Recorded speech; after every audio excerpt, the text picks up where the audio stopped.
श्रीमद् भगवद गीता के पास आपके हर प्रश्न का उत्तर है।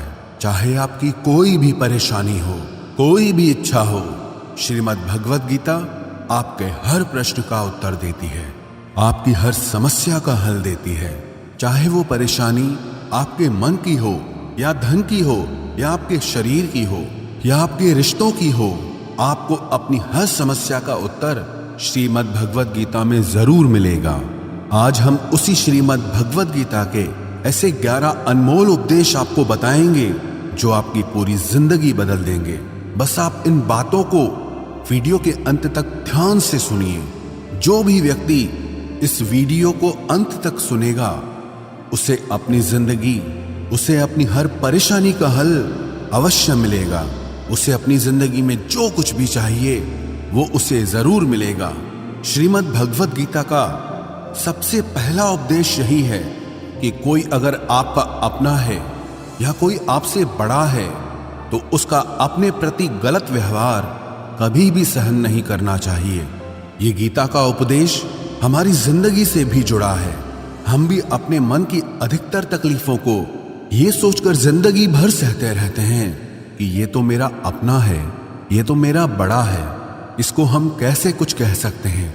हम अगर नहीं सहेंगे, कुछ कह देंगे तो हमारे रिश्ते ही खराब हो जाएंगे, हमारे रिश्ते ही समाप्त हो जाएंगे। पर सोचने की बात यह है कि उस व्यक्ति को आप अपना कैसे मान सकते हैं जो आपकी तकलीफों की वजह हो। अपना तो वो होता है जो हमारी तकलीफों को दूर कर दे। तो गीता का ये उपदेश है कि किसी को भी अपना फायदा मत उठाने दो, किसी को भी खुद पर जुल्म मत करने दो, क्योंकि आप जितना सहेंगे लोग आपको उतना सहने के लिए और मजबूर करेंगे। गीता का पहला अध्याय जिसका नाम अर्जुन विषाद योग और दूसरा अध्याय जिसका नाम सांख्य योग है, उसके आरंभ में अर्जुन ने श्री कृष्ण के आगे अपना दुख प्रकट किया है कि हे केशव, मैं कौरवों से कैसे युद्ध कर सकता हूं, ये सब तो मेरे अपने ही हैं। मैं कैसे भीष्म पितामह और द्रोणाचार्य से युद्ध करूंगा, क्योंकि वो दोनों मेरे पूजनीय हैं। इसलिए इन गुरुजनों को मारने से तो अच्छा है मैं भिक्षा के अन्न को खाकर अपने जीवन का गुजारा करूं।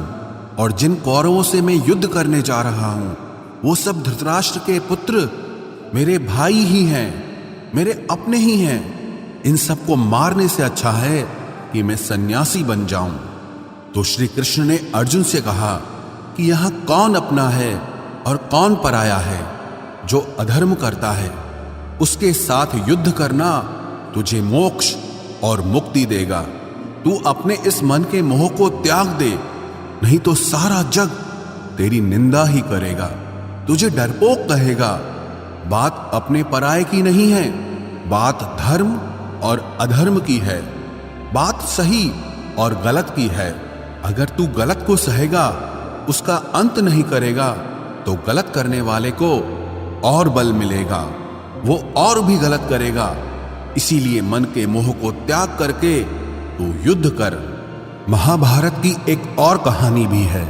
जब अर्जुन के पुत्र अभिमन्यु की युद्ध में मृत्यु हो जाती है तब अर्जुन बहुत दुखी होता है, रोने लगता है। वो श्री कृष्ण से कहने लगा कि मेरा पुत्र अभिमन्यु मर गया है, मैं ये दुख बिल्कुल भी सहन नहीं कर सकता, मैं भी अपने आप को समाप्त कर लूंगा। फिर भगवान श्री कृष्ण उसे आत्माओं के लोक में लेके गए, जहां अभिमन्यु आनंद से बैठा हुआ था। क्योंकि उसने क्षत्रियोचित व्यवहार किया, इसलिए उसे उत्तम पद की प्राप्ति हुई। जब अर्जुन अभिमन्यु के पास रोते रोते पहुंचा, अपने पुत्र को देखकर अर्जुन बहुत प्रसन्न हुआ। उसे गले से लगाकर कहने लगा कि हे पुत्र, तेरे बिना तो मैं जी ही नहीं सकता, मैंने तो अपने जीवन की आशा का ही त्याग कर दिया है। तो अभिमन्यु कहने लगा कि आप कौन हैं? अर्जुन बोला, मैं तेरा पिता हूं, तू मेरा पुत्र है अभिमन्यु। तो अभिमन्यु कहने लगा कि कौन पिता कौन पुत्र, मेरे हजारों जन्म हुए हैं, किसी जन्म में आप मेरे पिता बनते हैं और किसी जन्म में मैं आपका पिता बनता हूं। आत्मा का न कोई माता होता है न कोई पिता होता है। जब अर्जुन ने देखा कि मेरा पुत्र मुझे पहचान भी नहीं रहा तो उसका सारा मोह खत्म हो गया। इसलिए गीता के इस उपदेश को ठीक से समझ लो कि यहां कोई अपना पराया नहीं है। जो बुरे वक्त में, तकलीफ के वक्त में हमारा साथ दे, सिर्फ वही हमारा अपना है, बाकी सब पराए हैं। गीता का दूसरा उपदेश यह है कि जो चला गया है कभी उसका दुख मत करो, और जो आने वाला है उसकी बिल्कुल भी चिंता मत करो। जब महाभारत का युद्ध चल रहा था तब अर्जुन ने श्री कृष्ण से कहा कि अगर यह युद्ध हुआ तो करोड़ों लोग मारे जाएंगे। जो सैनिक और योद्धा इस युद्ध में मारे जाएंगे उनकी स्त्रियों का क्या होगा, समाज कैसे आगे बढ़ेगा। और भी बहुत सी बातें अर्जुन ने विस्तार से कही हैं। तो भगवान श्री कृष्ण ने कहा, अशोच्या नन्व शोचस्त्वम प्रज्ञावादांश्च भाषसे गतासून अगतासूंश्च नानुशोचन्ति पंडिताः।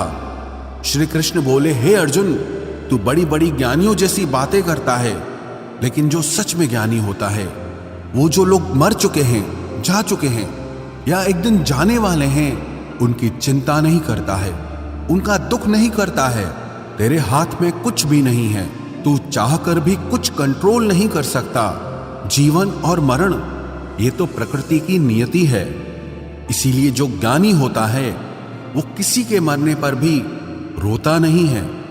ज्ञानी जन ना ही बीते हुए कल का शोक करते हैं और ना ही आने वाले कल की चिंता करते हैं। इसीलिए जो होने वाला है वो होकर ही रहता है, और जो नहीं होने वाला है वो कभी नहीं होगा। ऐसा निश्चय जिसको समझ में आ जाता है, जिसकी बुद्धि में आ जाता है, उसे कभी कोई चिंता नहीं सताती, कोई दुख नहीं सताता। हमारे सारे दुखों का कारण ही यही है। या तो हम जो वक्त गुजर चुका है उसे सोच सोचकर परेशान होते रहते हैं, या भविष्य की चिंता कर करके खुद को बीमार कर देते हैं, नष्ट कर देते हैं। गीता का ज्ञान हमें यही सिखाता है कि ना तो हम बीता हुआ कल बदल सकते हैं और ना ही आने वाले कल पर कंट्रोल कर सकते हैं। हमारे हाथ में सिर्फ वर्तमान है, सिर्फ आज का ही पल है। हमारा 98% तनाव और चिंताएं भूतकाल और भविष्यकाल के बारे में सोचते रहने से होता है। हम हमेशा उसी में ही जीते रहते हैं, मगर वर्तमान में कभी नहीं जीते, इस पल को कभी नहीं जीते। जब आप वर्तमान का पूरा आनंद लेना सीख जाओगे, तभी आपकी जिंदगी से तनाव कम होगा, चिंताएं खत्म होगी। वर्तमान में जीना एक बहुत बड़ी उपलब्धि है। हमारे हाथ में भी सिर्फ आज का ही पल है। हमें जो भी करना है आज ही करना है। कभी भी ये सोचकर समय को नष्ट नहीं करना चाहिए कि अभी मेरे पास बहुत समय बचा है। एक गुरुजी ने अपने एक शिष्य को पारस का पत्थर दिया। उनका वो शिष्य बहुत आलसी था, हर काम को कल पे टाल देता था। तो गुरुजी ने उससे कहा कि मैं तुझे ये पारस पत्थर दे रहा हूं। इस पारस पत्थर से जब तू लोहे को स्पर्श कराएगा तो वो लोहा स्वर्ण बन जाएगा, सोना बन जाएगा। और ये पारस पत्थर मैं तुझे 1 महीने के लिए दे रहा हूं। जब 1 महीना समाप्त हो जाएगा तब मैं तुझसे ये पत्थर वापस ले लूंगा। तब तक तू इस पत्थर को अपने पास ही रख। गुरुजी का वो शिष्य बाजार में लोहा खरीदने के लिए गया। जब बाजार में वो लोहा खरीदने पहुंचा तो उसे लोहे का वो रेट बहुत महंगा लगा। उसने कहा थोड़े दिन रुक के ले लूंगा, जब लोहे का रेट कम हो जाएगा। पर उसकी बुद्धि में ये बिल्कुल नहीं आया कि इस लोहे को मैं सोना बनाकर बहुत अधिक धन बना सकता हूं। लेकिन उसके मन की सुस्ती, उसके मन का आलस्य, उसकी वजह से उसने उस काम को कल पे टाल दिया। ऐसे ही करते करते पूरा महीना समाप्त हो गया। फिर गुरुजी उस शिष्य के पास आ पहुंचे कि बताओ तुमने कितना सोना बनाया। शिष्य बोला कि मैंने तो अभी सोना बनाना शुरू भी नहीं किया। तो गुरुजी ने कहा मुझे मेरा वो पारस पत्थर वापस चाहिए। शिष्य बोला कि नहीं, मुझे थोड़ा वक्त दीजिए, मैं थोड़ा सोना बनाना चाहता हूं। गुरुजी ने कहा कि ये पारस पत्थर पूरा 1 महीना तेरे पास था, पर तू कुछ नहीं कर पाया, लेकिन अब समय समाप्त हो चुका है। ऐसे ही ये हमारा जीवन है, हमारी जिंदगी है, और ये समय ही पारस पत्थर है। हम समय के एक एक पल से अपने जीवन को सोना बना सकते हैं, लेकिन हमें यह लगता है कि हमारे पास बहुत समय बचा है, एक दिन जिंदगी को जी लेंगे, एक दिन जिंदगी में खुश हो जाएंगे।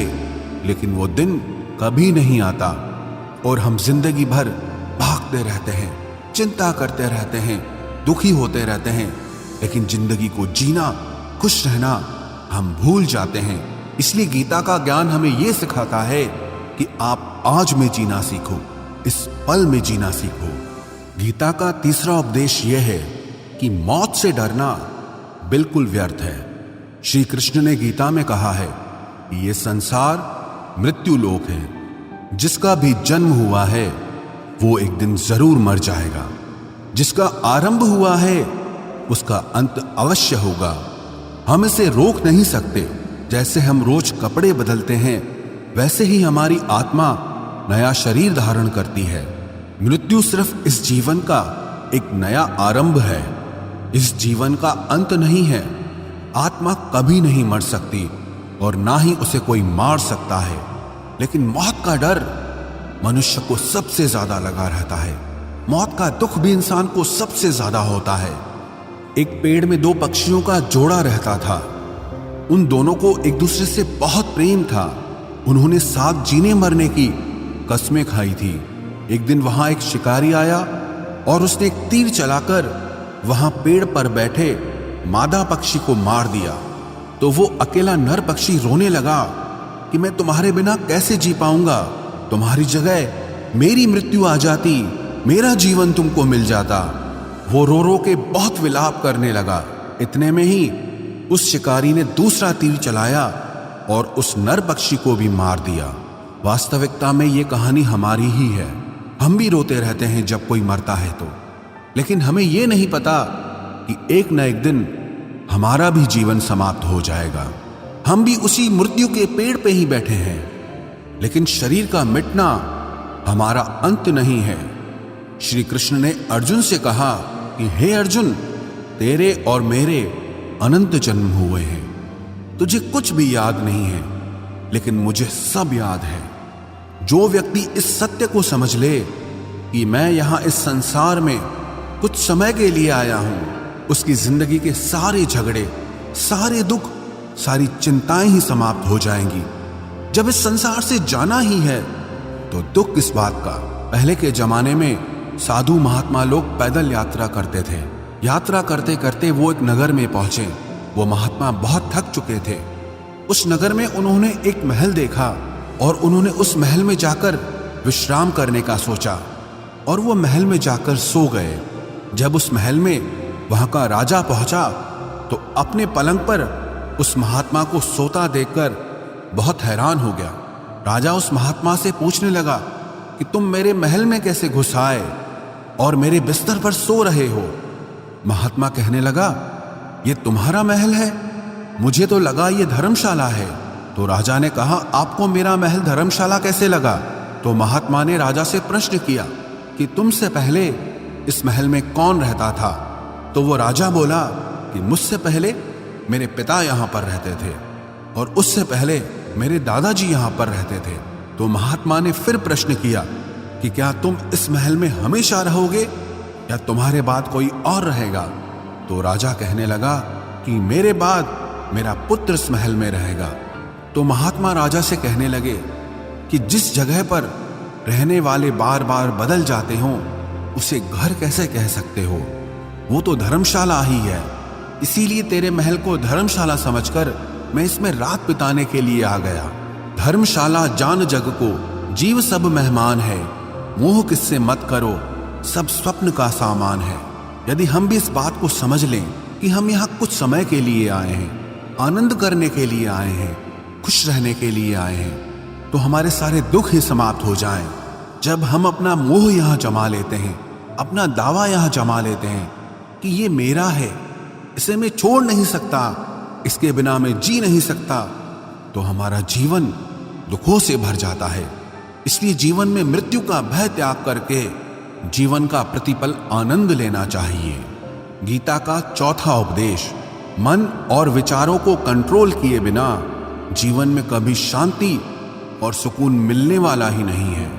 अर्जुन ने श्री कृष्ण से कहा कि मेरा मन सही गलत सब कुछ जानता है, फिर भी मेरे विचार और मेरा मन मुझसे कंट्रोल नहीं होता। मैं जो करना चाहता हूं वो कर नहीं पाता हूं, और जो नहीं करना चाहता हूं वो मेरा मन मुझसे जबरदस्ती करवाता है। इसीलिए मैं बेचैन हो गया हूं, मुझे शांति प्राप्त नहीं हो रही।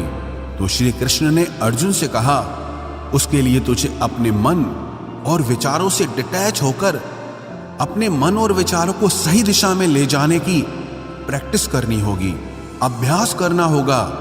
और ये एक दिन का काम नहीं है। जब तक तू अपने मन और विचारों की गुलामी का त्याग नहीं करता, तब तक तुझे जीवन में कभी शांति नहीं मिलेगी।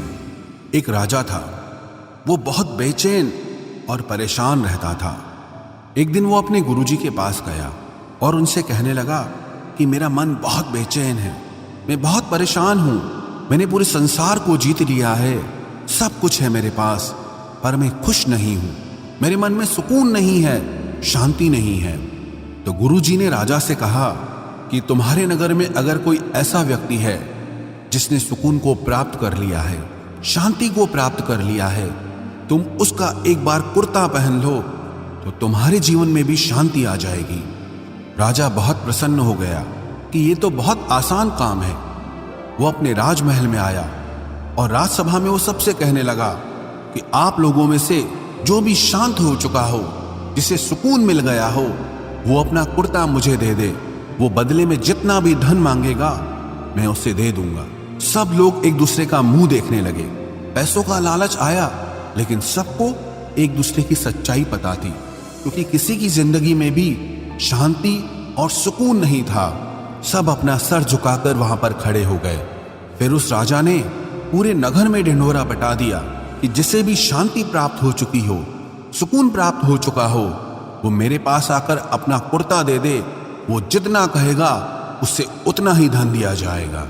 लेकिन एक भी व्यक्ति ऐसा नहीं मिला जिसे शांति प्राप्त हो चुकी हो। वास्तविकता में जब कोई मरता है तब हम कहते हैं कि वो फलां व्यक्ति आज शांत हो गया। कभी किसी जिंदा इंसान के लिए नहीं सुना कि एक जीता जागता इंसान शांत हो गया है। राजा के सैनिक पूरे शहर में ढूंढते रहे, फिर उन्हें पेड़ के नीचे एक महात्मा तपस्या करता दिखा, जिसके चेहरे पे एक शांति थी, सुकून था। वो सैनिक उस महात्मा के पास आकर पूछने लगे कि क्या आपने शांति प्राप्त कर ली है, सुकून प्राप्त कर लिया है? महात्मा ने कहा, मैं पूरी तरह से शांत हूं। तो सैनिक उसे राजा के पास ले आए। राजा ने उस महात्मा से प्रश्न किया कि क्या आपको शांति और सुकून प्राप्त हो चुके हैं?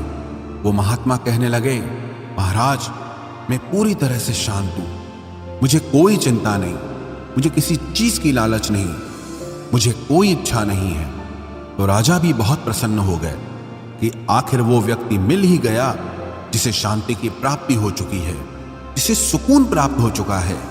तो राजा उस महात्मा से कहने लगे कि हे महात्मा, आप कृपया करके अपना कुर्ता मुझे दे दीजिए, बदले में आप जो मांगेंगे मैं आपको दे दूंगा। वो महात्मा कहने लगे कि महाराज, सुकून और शांति तो मुझे मिल चुके हैं, लेकिन क्या करूं, मेरे पास कुर्ता ही नहीं है पहनने के लिए जो मैं आपको दे सकूं। जब राजा ने उस महात्मा की ये बात सुनी कि इस महात्मा के पास कुर्ता भी नहीं है पहनने के लिए, उसके बाद भी ये महात्मा एकदम शांत है, इसके जीवन में सुकून है।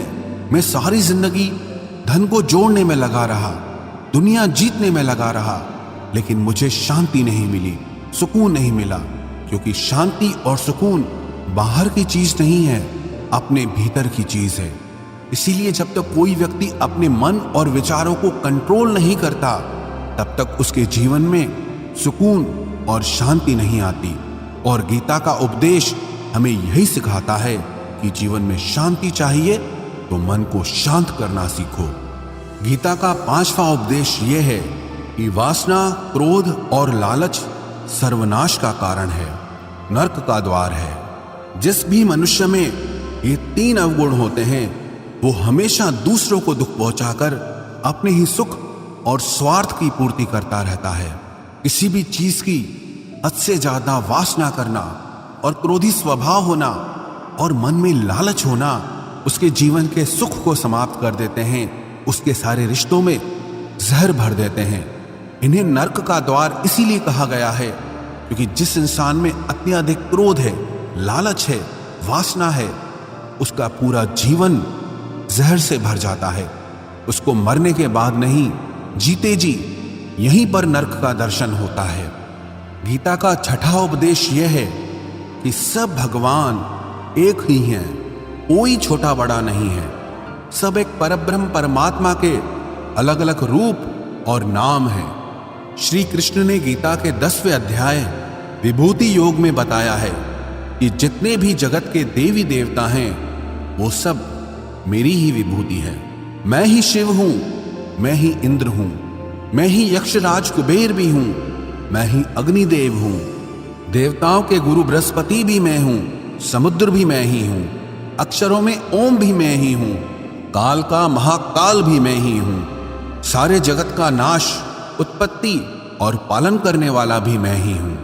श्री कृष्ण ने अर्जुन से कहा कि मेरी विभूतियों का कोई अंत नहीं है, इसलिए सब भगवान, सब नाम, सब देवता मेरे ही रूप हैं। इसीलिए तो किसी भी देव या ईश्वर में कभी भेद बुद्धि मत करना, कभी किसी को छोटा बड़ा मत समझना।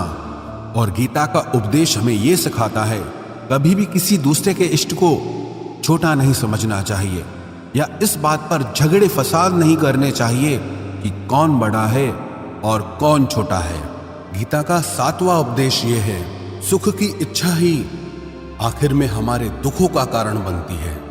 श्री कृष्ण ने अर्जुन से कहा कि मनुष्य जितना सुखों की लालसा और इच्छा करता है उतना ही उसकी इंद्रियां सुख भोग में आसक्त हो जाती है, उतना ही इंसान का मन संसार के सुख और आकर्षण का गुलाम बन जाता है। और जितना सुख के पीछे भागेगा उतना ही उसे दुख के अनुभव से भी गुजरना पड़ेगा, क्योंकि ये संसार का नियम ही है। जो चीजें शुरू में मन को बहुत आकर्षित करती हैं बाद में बहुत दुख देती हैं, और जो चीजें शुरू में मुश्किल लगती हैं, कठिन लगती हैं, बाद में हमें बहुत काम आती हैं। गीता का 8वां उपदेश यह है, जो भी मनुष्य दुनिया के सारे सहारे छोड़कर सिर्फ भगवान को ही अपना सहारा मान लेता है, उसकी हर जरूरत वो ईश्वर पूरी करता है, उसकी हर प्रकार से रक्षा वो परमात्मा ही करता है। अनन्याश्चिन्तयो माम ये जनाः पर्युपासते तेषां नित्याभियुक्तानां योगक्षेमं वहाम्यहम्।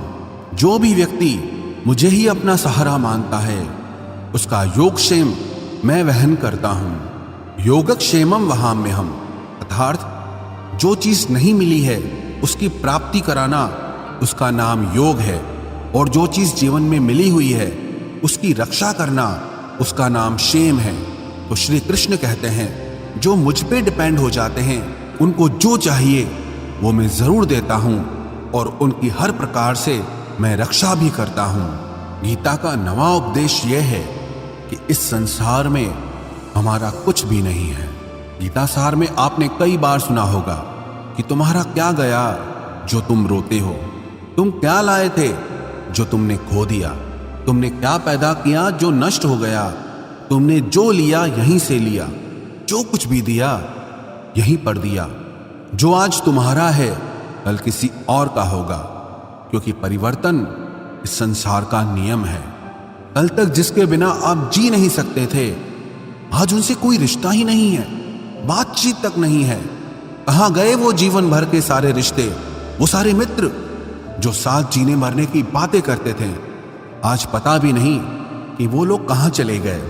ये संसार परिवर्तनशील है, सब लोग यहां बदल जाते हैं, हर रिश्ता बदल जाता है, और तो और ये हमारा शरीर भी हर दिन बदल रहा है। बचपन से जवानी, जवानी से बुढ़ापा, और एक दिन ये शरीर हमारा साथ छोड़ देता है। तो किसके लिए रोना और किसकी चिंता करना।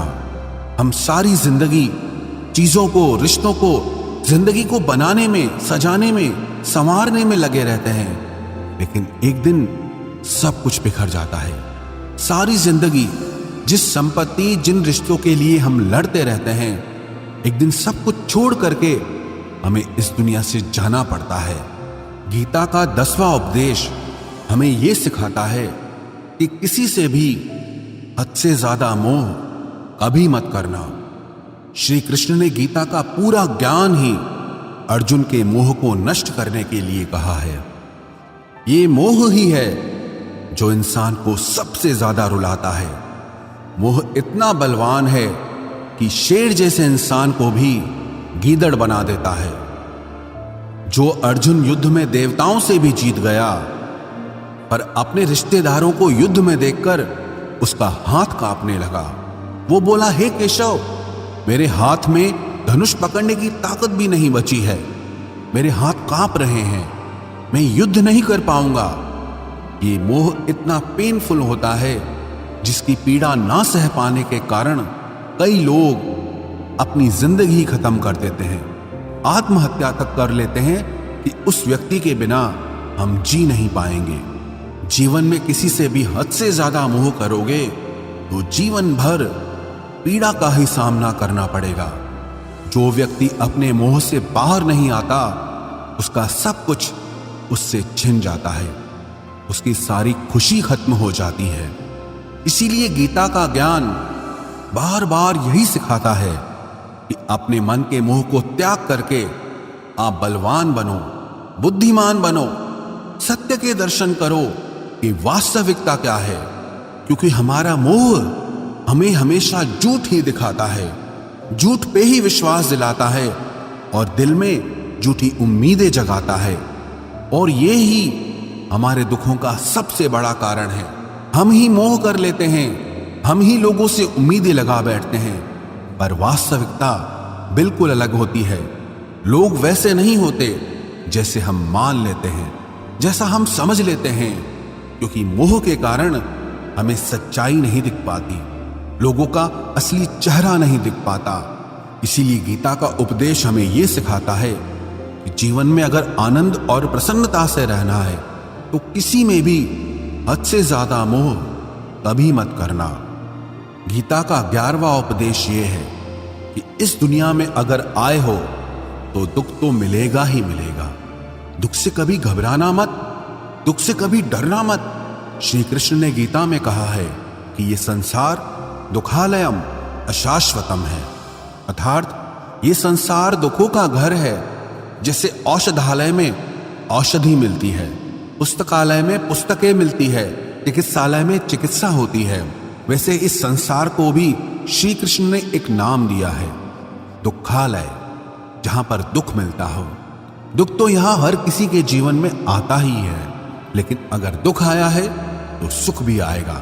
इसीलिए दुख से कभी डरना नहीं चाहिए, क्योंकि ये संसार दुखालय भी है और अशाश्वत भी है। अशाश्वत का मतलब ही यही होता है कि यहाँ परमानेंट कुछ भी नहीं है, यहाँ सब कुछ बदल जाता है। दुख सुख में बदल जाता है और सुख दुख में बदल जाता है। सम्मान अपमान में और अपमान सम्मान में बदल जाता है। खुशी दर्द में और दर्द खुशी में कभी भी बदल जाती है।